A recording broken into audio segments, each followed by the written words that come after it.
So I'm Ryan. This is my place here.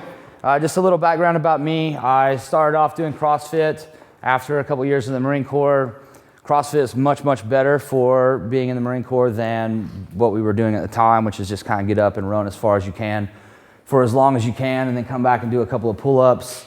We started doing CrossFit. I didn't really have any kind of idea what I was doing. We just kind of were winging it for a long time. Then I got out, I started competing CrossFit, and then I started getting into Olympic lifting. As far as the mobility stuff is concerned, I started to get really, really interested in it because I was somebody that, when I first started CrossFit, a lot of people said, oh, he's got good mobility because I could squat deep and things like that. But as it turns out, now I realize that I actually wasn't really good mobility. It was good flexibility and a lack of stability that was kind of allowing me to get in positions that I wasn't really ready for. And then down the road, after I started lifting and more, then I started to accumulate several injuries and became very interested in how to fix that stuff. So then I kind of went up and I started seeing Mike Robertson. So I follow a lot of his stuff. We had Kelly come here. We follow a lot of his stuff, the Charlie Wangroff and whatnot. Now, I'm also somebody that just wants to lift weights. I don't really like to do a whole lot of corrective exercises or things, especially not in the gym. I obviously talk a lot about breathing, and we're going to talk a lot about that. I'm going to show you some really cool tricks. I already heard some shoulder issues going on, so that got me real excited that I can find somebody that's got some problems. Because the goal of what I want to do here is, try to establish a baseline for what movement should look like.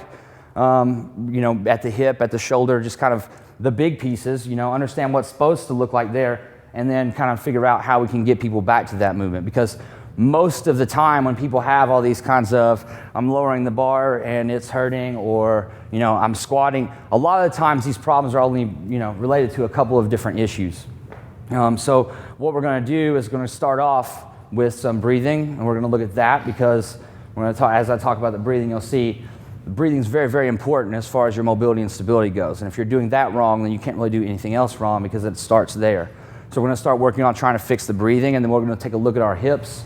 We'll break up a little bit, try to do a couple of tests, and then we'll do the same thing with thoracic spine and shoulders, and then we'll call it a day. And then as we get into doing the lifts, hopefully we're going to be able to show you more and more some of the issues that you kind of have going on, because it's very, very, very difficult to assess yourself. And so whenever I sit here and say, a lot of people don't exhale, you're probably sitting there in your head saying, oh yeah, I do. I'm great at breathing. I do it all the time. I push out against the belt, all this. But it's very difficult to assess yourself, and most of the time people think that they're doing things right, especially something simple like that. So, what we want to be able to do, what's everyone's background here? Are we lifters or mostly coaches? I know that you guys are. I know a couple of you guys are coaches. So hopefully you pick up some things here and you can kind of take that back, because a lot of the changes we make with people's breathing and whatnot creates instant change. So I'm going to hopefully show you that. First thing, I'll start off talking about mobility. Most of the time when people think about mobility, they really are just kind of thinking about actually flexibility, which is only a piece of the mobility. Flexibility, I have just kind of a generic definition up here on the computer. It doesn't really matter what to say. Characterized by the ready, capable ability to adapt to new, different, or changing requirements. Basically, everyone knows what flexibility means, and whenever we look at it, especially with the hips, people talk about hip flexibility. They'll squat and they'll say, my hamstrings are really tight, but a lot of times what we find is that is actually a problem that's more related to stability than flexibility. Now, we talk about stability, the property of a body that causes, when disturbed from a condition of equilibrium or steady motion, develop forces or moments. You see a definition there, right? Now, when we talk about creating stability, the idea of mobility or good movement, you need to be able to create a stable platform and then have other people move, or other things move around it. You see, I always like to use the analogy, if you watch the Olympic sprinters or somebody like that, when they're running, their legs and their arms are hauling ass. But this, their torso right here is not moving at all. Their hip is kind of set in its place and everything's moving around that. That way they're able to transfer as much force as possible. And then we also want to talk about movement patterns, all right? Because there is an order in which things are supposed to happen. Whenever you lunge or whenever you squat, there's an order in which everything should move. And if it's out of order, then things are going to start to get pulled out of position and nothing's going to work correctly. Now, this idea of joint congruency, if you can see the computer there, I have that old picture of the Vitruvian Man, Leonardo da Vinci's thing for a long time. The point of that is that it's not really a new idea at all. I don't have any kind of new ideas. Everyone pretty much says the same thing. If you do follow, I know Kelly Starrett's really popular, Mike Robertson, Charlie Weingroff, all of these people, you know, everyone kind of has a different way of getting to it, but everyone says the exact same thing. The joint congruency, joint centration, there is a place where everything is supposed to be. You know, all of your muscles have a natural resting length that you're supposed to have. And then when you get to that position, that's when your body is going to perform optimally.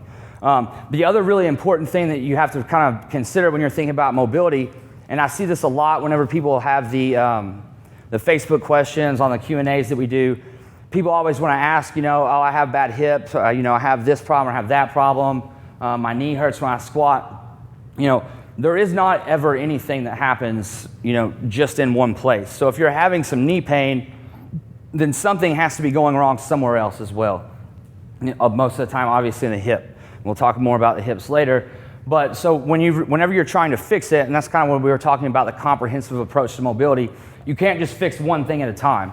You know, maybe you can make it stop hurting, you know, you can find some stretch or something, but there was a reason that the thing started hurting in the first place. And when something goes wrong in one place, everything's very, very connected. Especially you start thinking about your fascia system and everything. Everything's very, very connected. So if you are having a knee problem here, then it starts to relate to some other things. Another example I use with that, when we talk about squatting, which we'll go over here in a little while, a lot of people that have trouble getting depth in their squat, their back rounds in their squat, or maybe some low back soreness, you know, that comes from a lot of times just this big tilt in their hips they have, and then they've just lengthened their hamstrings out and they can't squat. And a lot of people then start diagnosing that as real tight hamstrings. They start stretching, stretching, stretching.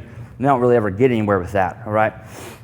So what we want to do is kind of start, that's why we start with square one with the breathing. Everybody that comes in here, we want to start fixing their breathing first, because as you start to fix the breathing, then you're able to maintain a better position of the hip, better position at the thoracic spine, and then everything kind of goes out axial peripheral and starts to line back up a little bit better, all right?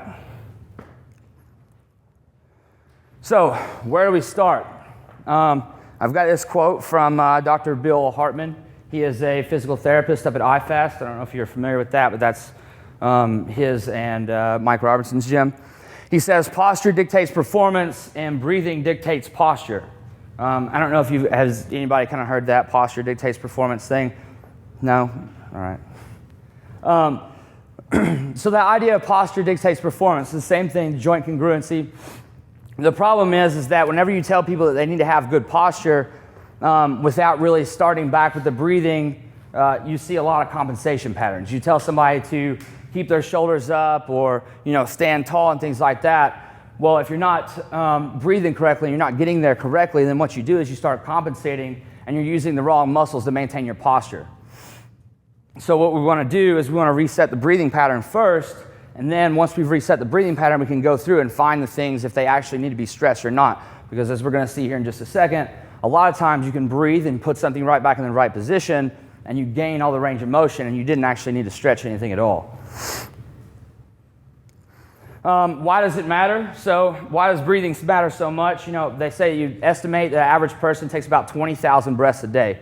One of the big things that I always say to people, it matters 1,000 times more what you do outside of the gym and what you're doing just kind of hanging out than it does what you do inside the gym. Unless you spend all your day inside the gym, then it matters there.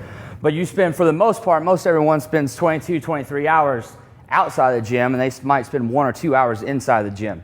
So if you spend 23 hours breathing with your chest and tugging your neck forward and using your shoulders to pull your chest up, then you've spent 23 hours, you know, even if you were trying to do it right in the gym and stay externally rotated and stay tight, you know, you've reinforced a bad pattern for 23 hours.